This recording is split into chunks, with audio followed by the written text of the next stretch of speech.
Hai guys, balik lagi di Vince Station Reborn. Apa kabar semuanya? Baik.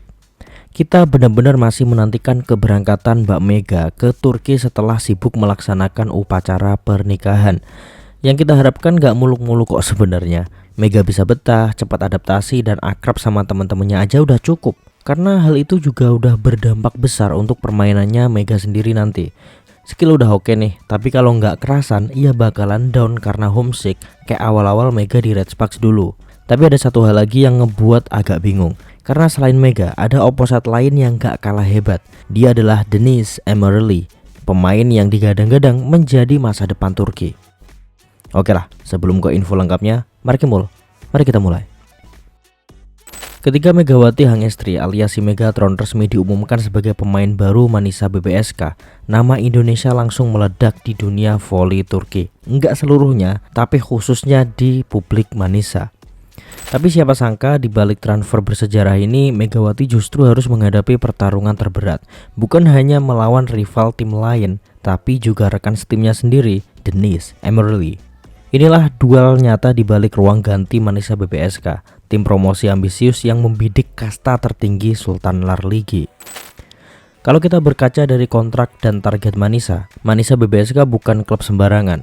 Mereka naik dari divisi bawah, lalu musim lalu finish di peringkat keempat Kadinlar Birligi. Hanya selangkah lagi menuju Sultan Larligi, liga voli kasta tertinggi Turki, sekaligus salah satu yang terkuat di Eropa. Musim ini manajemen Manisa berani ambil langkah besar gengs, mendatangkan Megawati dengan kontrak 1 musim penuh. Targetnya jelas banget, promosi ke Sultan Larligi dan bawa pulang exposure global. Bahkan pengumuman Megawati bikin akun Instagram Manisa tuh meledak seperti yang sering banget kita bahas bareng-bareng. Dari 4.000 followers jadi lebih dari 20.000 hanya dalam 2 hari. Publik Manisa pun sampai kaget, siapa Megawati? Dan kenapa fans Indonesia tiba-tiba geruduk akun mereka? Kalau bicara soal prestasi dan reputasi, Megawati bukan kaleng-kaleng. Di Red Sparks V-League, Megatron mencetak lebih dari 700 poin dalam semusim. Dia juga membawa Red Sparks ke babak playoff 2 musim berturut-turut. Bahkan sempat tembus ranking top 10 pencetak poin terbanyak di Korea. Gaya bermain Megawati terkenal garang, smashnya bisa tembus di atas 300 km per jam. Mentalnya juga udah teruji di final, bahkan pelatih Red Sparks pernah bilang, si Ko Hye-jin, Megawati itu unstoppable kalau udah nyambung sama setter. Nah ini harusnya juga udah jadi catatan buat ente ya Manisa ya. Kalau mau maksimal ya setternya harus oke. Kini Megawati jadi pemain Asia Tenggara pertama yang merumput di Manisa BBSK. Tapi euforia itu langsung dihadapkan pada kenyataan. Posisi opposite starter bukanlah hadiah. Ada lawan yang cukup ditakuti di tim sendiri. Dia adalah Deniz Emirli. Lalu siapa sih yang dari tadi kita tuh sebut Deniz Emirli itu siapa? Mungkin banyak yang belum kenal, tapi Deniz Emirli punya status istimewa di mata fans lokal Turki, terlebih publik Manisa.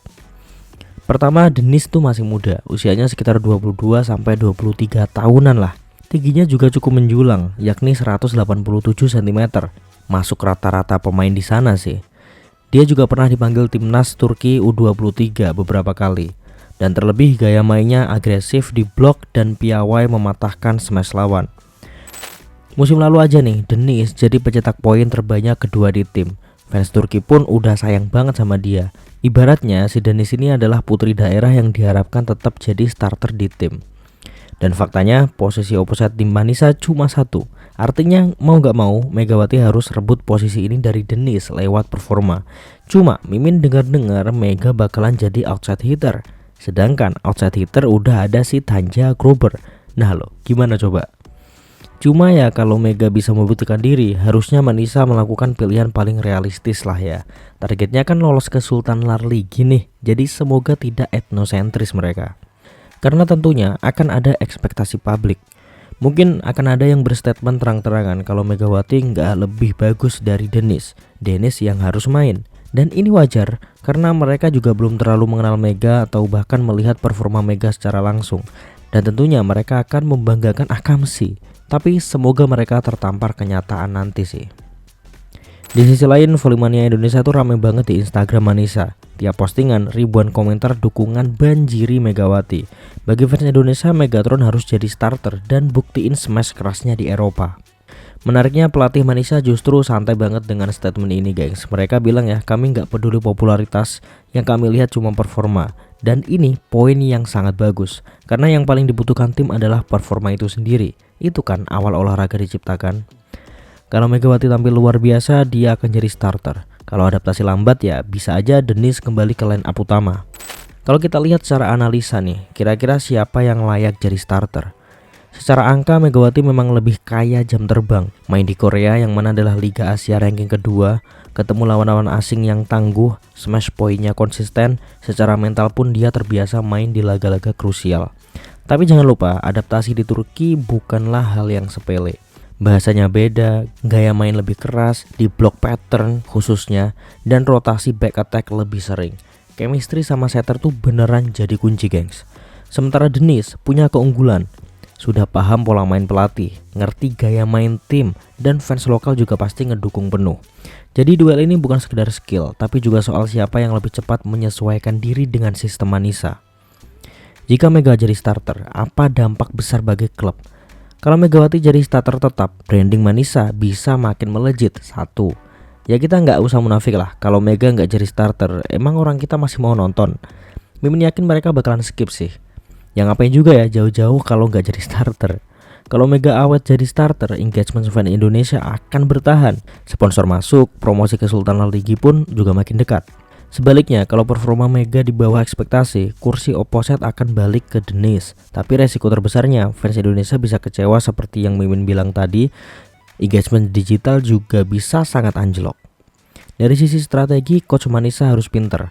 Bisa aja merotasi dua-duanya, misal Megawati dimainkan di laga-laga besar dan dengan sponsor internasional, sementara Dennis turun di match yang butuh tempo lokal. Karena seperti yang kita tahu, lawan di Kadinlar tuh sangat-sangat beragam. Satu hal yang pasti, posisi opposite adalah ujung tombak poin. Megawati ataupun Dennis, siapapun yang nanti jadi starter dan dimainkan, harus produktif kalau mau Manisa menaik kasta. Target Manisa cuma satu ya, tembus 2 besar Kadinlar Bir Ligi, biar musim depan tuh bisa head to head lawan klub top seperti Fenerbahce, Vakifbank atau Galatasaray. Jadi duel Megawati dan Dennis bukan sekedar drama ruang ganti, ini benar-benar menjadi penentu masa depan Manisa BBSK di musim ini. Sekarang pertanyaan khusus buat kalian, kalau kalian jadi pelatih Manisa, siapa yang akan kalian pilih? Megawati Hangestri dengan reputasi smash Asia dan fans internasional, atau Dennis Emerly, si lokal hero yang paham pola main di Turki? Coba kalian ubah sudut pandangnya jadi pelatih ya, bukan orang Indonesia maupun orang lokal. Dan tulis pendapat kalian di kolom komentar. Mimin pengen tahu banget POV dari kalian, gengs. Nah, mungkin segitu dulu aja konten hari ini. Terima kasih semuanya. Jangan lupa subscribe, bunyi lonceng notifikasinya supaya kalian gak ketinggalan konten-konten terbaru dari Vince Station Reborn selanjutnya. See you in the next video. And bye-bye. I know you told your friend you're not okay, and tell me what's wrong and why you never said you felt that way. And guess you're trying to stay strong and fake a smile.